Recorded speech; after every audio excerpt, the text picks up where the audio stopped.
preview.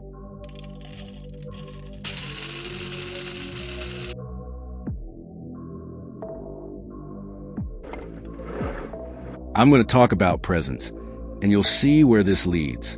I firmly believe that the greatest evil, the real cancer of humanity, is the excessive thoughts. The world is moving faster and faster, and people are increasingly pressured to use their logical and rational minds all the time, creating a vicious cycle. People think nonstop, and often these thoughts aren't controlled. They control you. Now, you might ask, but isn't it normal? Isn't it positive to think all the time? Yes, it's positive, up to the point where your mind stops being a tool you use and becomes a force that controls you. These days, people live with compulsive thoughts, and this has hundreds of side effects. One of them is identifying with the mind itself. You start thinking, I am my mind. But if you take a step back and look at things from another point of view, you'll realize that the mind is not who you are. The mind is simply a tool. And when you detach from identify with your mind, you begin to see the world in a different way. All life forms are a process. Everything happens naturally, and nothing stays the same. Not things, not people, not emotions. The universe is in constant flow, and everything is interconnected all the time. But we don't perceive this because we are completely immersed in our mind, which is constantly generating thoughts, nonstop. This creates the illusion that we are our mind when, in fact, we are much more than that. Now, let's talk about presence. Before we talk about presence, it's important to understand what absence is. Our minds have a linear perception of time, past, present, and future. This perception was created so we could explain what has happened and what will happen. But the excessive thoughts causes our minds to always be focused on the past or the future, and this is directly tied to our ego. The ego feeds on the past and the future. It uses the past to recreate itself, to maintain its identity, and it uses the future to perpetuate its existence. And what does this create? Various traps. Like the classic trap of the pot of gold at the end of the rainbow, the ego makes us believe that when we have something, a job, a house, a relationship, we will be happier. But the truth is, while we're occupied with these illusions, we can't be happy right now. Our focus is 98% on the past or the future, never on the present. If you stop to analyze your own thoughts, you'll realize that, at some level, they're always focused on the past or the future. Even if you try to be 100% present, something will always pull you toward these other times.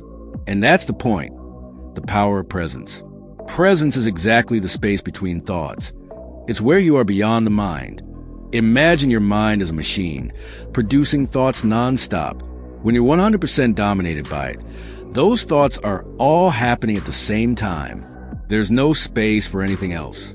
But when you begin to meditate, when you begin to calm your mind, you start to notice that there are blank spaces.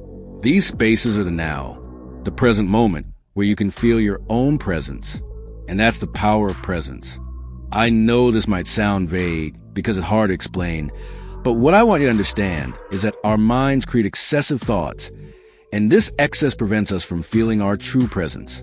It makes us live half of a life, always focus on what is already past or what's yet to come. Being in the now, being present in the moment, isn't something small. It's real power. It's not just about being in a physical moment, but about being conscious of what's happening right now. Not just thinking about things, but also feeling things. Often, we get lost in the need to rationalize everything, to think about everything that happens. But some things are not meant to be thought about. They're meant to be felt and experienced. If you stop to feel the moment, to live it with 100% presence, you'll realize something simple. Life happens now, not somewhere else. Personal development today is largely based on solving problems. Solving people's problems or seeking knowledge to fix mental issues or attributes in themselves to grow in life. But when I say you're more than your mind, that you should detach from it and use it as a tool, not as who you are, you start to see that problems don't really exist. They are created by the mind itself, by the ego, which loves to get involved in dramas to recreate itself. The ego exists in drama, in suffering, and in desires that don't align with our true nature. I can't convince you that living in the present will change your life, but I can guarantee it will.